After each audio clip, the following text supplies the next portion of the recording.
Hello everyone, welcome to the Moisky News for March the 8th, 2021. Today we are going to be talking about the ignored legal advice, as you see in the title. I think the thumbnail's a bit of a giveaway, but we're going to go through this regardless. On Friday's political recap on this channel, which is now also on Spotify, please consider giving us a follow. Trups and I spoke about a number of subjects, but the one that got me to go off on a bit of a rant was the Scottish Nationalist Party, and me then getting caught up in the goings-on within the Holyrood inquiry. The inquiry is to ascertain whether or not Nicola Sturgeon breached the ministerial code, something which Alex Salmond, the former First Minister for Scotland, alleges she has done several times. More notably, into the investigation of sexual harassment against Alex Salmond that forced him to resign. Well, it was one of a number of things. The failed independence referendum was the other one. You know, that once-in-a-lifetime one that happened 7 years ago. Which must then surely mean, if they're going to have another this year perhaps, life expectancy in Scotland's a lot lower than I thought it was.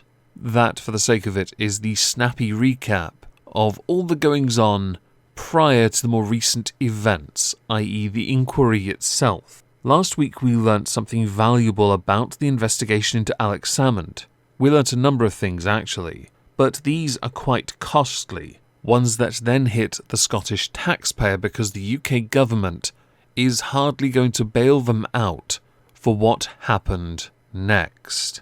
But to learn of this, the Scottish Conservatives had to lean exceptionally hard on the Scottish Nationalist in Parliament. The Deputy First Minister John Swinney had refused for quite some time to publish the government's legal advice.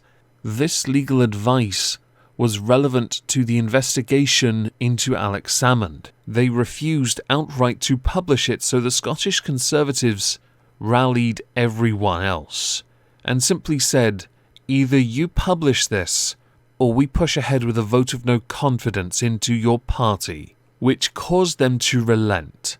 And this is where we find out something quite damning, something quite damaging, something that could have ended Nicola Sturgeon's career, had anyone else that wasn't a Conservative been calling for her resignation.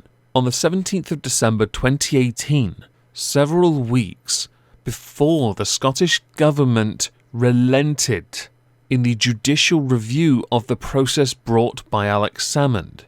This note included comments from Roddy Dunlop QC and solicitor advocate Christine O'Neill, stating they are unable to see that the benefits in proceeding come close to meeting the potential detriments in doing so. Given the potential for harm, we simply wish all concerned, and we include the First Minister in this, to be absolutely certain that they wish us to plough on regardless. In that note, they also believe Alex Salmond's approach to be equivalent to scorched earth, saying it is clear that there is no concern on his part as to who might be criticised or harmed as a result of these proceedings. We understand that this is well understood by those in the crosshairs, this being reference to Leslie Evans, the Permanent Secretary and the First Minister. The legal advice given to the Scottish Nationalist Party told them they were going to lose.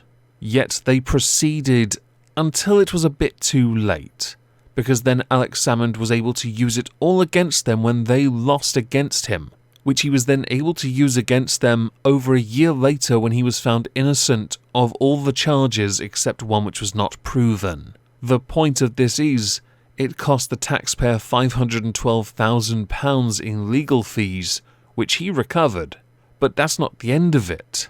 You see, there's more money lost in this, because there was an extra £200,000 legal bill, because that's what her government spent on lawyers. Even though those same lawyers said, yo fam, it's probably best we don't do this, because we're going to lose. For the sake of it, I could fully understand the SNP not being willing to publish legal advice. It is something I recognised during Brexit, when oppositions were pushing for the Attorney General to release his legal advice. But client confidentiality is quite sacred. This Holyrood inquiry, though, wants to know everything. And because they need to know everything as well before they make an informed decision on whether or not Nicola Sturgeon broke ministerial code, that legal advice needs to be known. Interestingly, she was called on to resign the moment people found out that she had ignored the legal advice. But because it came from Ruth Davidson, no, Nicola Sturgeon was simply able to deflect on this by saying, elections coming up, the Tories are bad, and we should, of course, until the report is published, wait and see.